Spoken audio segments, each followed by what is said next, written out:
কথায় আছে অবাগা যেদিকে যায় সাগরও শুকিয়ে যায়। এমনিতেই আমার চ্যানেলের ভিডিও আপলোড দেওয়ার পর ভিডিও ইদানিং কম ভিউ হচ্ছে, কেন সেটা জানি না। অনেকেই বলে সব চ্যানেলেরই নাকি ভিউ কম হয়েছে ইদানিং, এরকম সমস্যা চলতেছে। যাই হোক, যাদের আছে তাদের কম হইলেও কোনো সমস্যা নেই, কিন্তু যত সমস্যা তো ছোটো চ্যানেলগুলোরই, তাই না? এত কষ্ট করে ভিডিও বানানোর পরও কিন্তু ভিডিওতে ভিউজ না হলে মনটা খুবই ভেঙে যায়। তো এর ভিতরেই আবার ভাবছিলাম যে হয়তো বা একটু লেট হয় ভিডিও আপলোড দেওয়ার পর, তো এই জন্য ঠিকমতো ভিডিওটা আপলোড দিব সময় মতো। তো সময় মতো আপলোড দেওয়ার পরও ইদানিং আবার 2 দিন ধরে ওই যে বলে একেতে মরা তার উপর আবার খারাপ কীরকমভাবে যেন একটা সুরলোক বলে, যাই হোক সেরকম এমনিতেই আমার ভিউজ কম হইতেছে। এরপর আবার আজকে 2 দিন ধরে নেট সমস্যার কারণে আমি ভিডিও সময় মতো আপলোড দেওয়ার পর সেই ভিডিও নামে যে রাত্রে 2টা-1:30টার দিকে, এরকম হইলে আমার চ্যানেলের তো 12টা বেজে যাবে। তো এই যে এটি কিন্তু কালকে যে 4 সেট 3 পিস কাটিং করেছিলাম সেইখান থেকে আর কি এখানে একটা নিয়ে গেছে। আর এই যে 3 সেট হচ্ছে আমি এখন আয়রন করে রেখে দিচ্ছি। রাত্রে আমি সেলাই করে কমপ্লিট করে রেখেছি। আর সকালে আজকে অন্য কাজকাম সারার পর নাস্তা টাস্তা খাওয়ার পর আবার চলে আসলাম এখানে 6 সেট 3 পিস কাটিং করব। তো এই যে এখন হচ্ছে আমি 3 পিসগুলো কাটিং করতেছি, যেহেতু এখন রমজান মাস আসছে, কাজের চাপও বেশি থাকবে। তো এই জন্য যদিও এই 3 পিসগুলো আমার থেকে নিয়েছিল আরও আগেই, নিয়ে আমার কাছে বানাইতে দিয়ে গেছে, তবে আমি অন্য অর্ডারের কাজ ছিল সেগুলো একটু সেলাই করেছিলাম, যার কারণে এগুলো সেলাই করা হয় নাই। এখন আমি কেটে ফেলবো ভাবছি, যে যত 3 পিস আছে দ্রুত করার চেষ্টা করব। তো যাই হোক, এই তো কেটে নিচ্ছি। একজনের হচ্ছে এই 2 পিস, আরেকজনের হচ্ছে 3 পিস, আরেকজনের হচ্ছে 1 পিস। তো এরকম করে আজকে এখানে আমি 6 সেট নিয়েছি কাটিং করার জন্য। সকালের নাস্তা খাওয়া দাওয়া করলাম, সেটা আর শেয়ার করা হয়নি আপনাদের সাথে। আজকে হচ্ছে আমরা ভাত খেয়েছিলাম, ভাত, ডিম ভাজা, তারপর মাছের তরকারি ছিল। কালকে যে মুরগির গোশ রান্না করেছিলাম সেই তরকারি থেকে গেছিলো, তো সেগুলো দিয়ে হচ্ছে সকালের খাওয়া দাওয়া সেরে নিয়েছিলাম।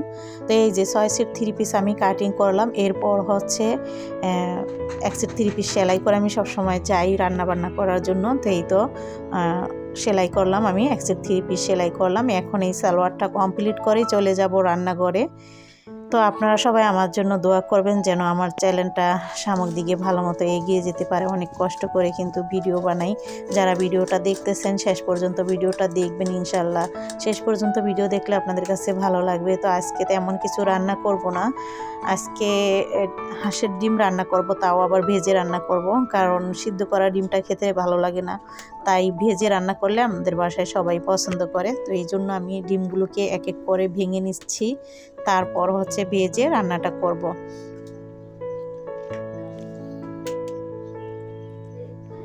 আর হাঁসের ডিমগুলো আপনাদের ভাই আনছিল, আমরা প্রতিদিন রাতে কিন্তু ডিম খাই, ওই যে রাতে খাবার খাওয়া হয় না।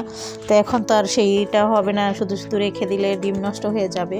তো ভাবলাম যে আজকে এগুলোরে ভাজা রান্না করে ফেলাই, কারণ কালকে থেকে তো আর রাতে আমাদের ডাট করতে হবে না। যাই হোক, ওই বিকেলের দিকেই তো আমাদের খেতে হবে। তো যাক, আল্লাহর রহমতের মাস, আল্লাহ পাক ভালোই রাখবে আশা করি। আল্লাহর উপর ভরসা আছে, সবাইকেই সুস্থ রাখবে, কারণ সারাদিন রোজা রেখে তো ওই বিকেলের দিকেই খাওয়া হবে, অন্য সময় না চেঞ্জ হয় বিষয়টা। বিকেলে আমরা কিছু খাই না, এই আর কি, মানে রাতের খাবারটা। তো এক এক করে হচ্ছে এখন ডিমগুলো ভেজে নিব, আর আলু দিয়ে হচ্ছে ডিমটা রান্না করব। তো আলুও কিন্তু ভেজে নিতে হবে, আলু ডিম ভেজে রান্না করলে তাহলেই খেতে ভালো লাগবে। আর এইভাবে মানে চ্যাপটা করে কিন্তু আলুটা কেটে নিচ্ছি, তাহলে এই ডিমের সাথে আলু কাটাটা যায় আর কি। চাকচাক করলে কিন্তু এটার সাথে এটা মানায় না, এই জন্য আমি আলুগুলো সবসময় এরকমভাবে, ডিম যখন ভেজে রান্না করি তখন আলুগুলো আমি এইভাবে করে ভেজে তারপর রান্না করি, মানে এইভাবে কেটে তারপর ভেজে রান্না করি। এই তো এখানে আসলে ভুল করে এটাতে পেঁয়াজটা দিয়ে দেওয়া হলো, তো এখন কড়াইটাকে চেঞ্জ করে নেওয়া হলো। এই তো কড়াইতে পেঁয়াজ কুচি দেওয়া হলো, তারপর হচ্ছে হলুদের গুঁড়া, মরিচ গুঁড়া দিয়ে দিলাম, ধনিয়া গুঁড়া হাফ চামচের চাইতেও একটু কম দিলাম। এখন কিছুটা পানি দিব, পানি দিয়ে মশলাটাকে ভালো মতো কষিয়ে নিব। লবণ দিতে হবে পরিমাণ মতো, দিয়ে দিলাম। এখন ওই পাশের যে চুলা সেইখানে আমি শাক রান্না করব। এই শাকটা হচ্ছে কলমির শাক। কলমির শাকটা কচি একদম, নতুন ডগা যেটা সেটা, মানে যদিও এটা কলমির শাকের সিজন না, কিন্তু এখন কিন্তু আবার সুন্দর করে কলমি শাক নতুন করে গজাইতেছে, কোর মেলতেছে। সেই নতুন শাকটা খেতে কিন্তু খারাপ লাগে না, ভালোই লাগে। তো যাই হোক, এই শাকটা আনা হলো। এখন পেঁয়াজ কুচি দিলাম, মরিচ দিলাম, মানে মরিচ দিতে বলতে বোম্বাই মরিচটা দিব, এখনই কেটে দিচ্ছি। তো তার আগে এখানে একটু নেড়ে নিলাম। তো দেখুন এই যে বোম্বাই মরিচটাকে আমি কেচি দিয়ে কেটে দিলাম, লাল হয়ে গেছে মরিচটা পেকে। সুন্দর একটা গান আসবে বোম্বাই মরিচ দিয়ে শাক রান্না করলে। মশলাটাকে আমি ভালো মতো দেখুন কষিয়ে নিচ্ছি, একটু সময় বেশি নিয়ে, তাহলেই কিন্তু খেতে ভালো লাগবে। যেহেতু এটা ডিমের তরকারি, আমাদের মশলা তো ভালো মতো কষাতেই হবে। তারপর আমি ঝোলের পানিটা দিয়ে দিলাম। ঝোলের পানিটা দেওয়ার পর ঢাকনা দিয়ে ডেকে দিব। বলক আসলে তারপর আমি ওই ভাজা যে ডিমগুলো আর হচ্ছে ভাজা আলুগুলো দিয়ে দিব, কারণ এর আগে এখন আলু দিয়ে শুধু শুধু কষানোর দরকার নাই। এখন আমি দিয়ে দিচ্ছি আলু আর ডিম। এই তো ভাজা আলু আর ভাজা ডিম দিয়ে তারপর বেশি একটা রান্না করতে হবে না, যেহেতু সব কিছুই ভাজা, সময় লাগবে না। আর পানির পরিমাণটাও আমি অতিরিক্ত দিইনি। তো দেখুন এখন এভাবে দেওয়ার পর ঢাকনা দিয়ে ডেকে দিলাম। তারপর হচ্ছে কিছুক্ষণ পর ভাজা জিরা গুঁড়াটা এখানে দিব। ধনিয়া পাতা থাকলে আরও বেশি ভালো হতো, যাই হোক আমার কাছে ধনিয়া পাতাটা ছিল না, তাই দিলাম না।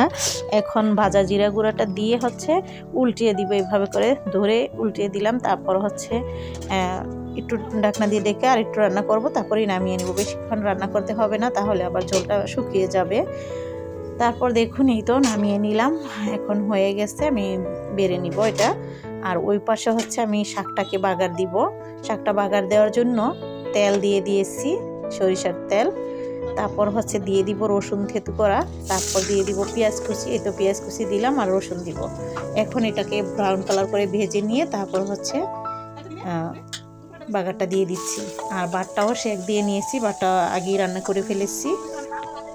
তো এই ছিল আজকে, আর রান্নাবান্না বেশি একটা করা হবে না, এই থাকবে আজকের রান্নাবান্না। তো ভিডিওটা যারা এতক্ষণ ধৈর্য ধরে আমার সঙ্গে দেখলেন তাদেরকে অসংখ্য ধন্যবাদ। যারা এখনও আমার চ্যানেলটিকে সাবস্ক্রাইব করেনি প্লিজ আমার চ্যানেলটিকে সাবস্ক্রাইব করে দিবেন। যারা অলরেডি করে দিয়েছেন তাদেরকে অসংখ্য ধন্যবাদ। রান্নাবান্না শেষ করে আমি চলে গেলাম বারান্দায়, একটু মিষ্টি আলু খাবো। আর শারমিন হচ্ছে ঘর ঝাড়ু দিতেছে। শারমিনকে একটু ভিডিও করেছিলাম, আবার কাপড় চোপড় রোদে দেওয়ার জন্য, মানে শুকাইতে দেওয়ার জন্য আসছে, তো ওকে আমি হেল্প করলাম।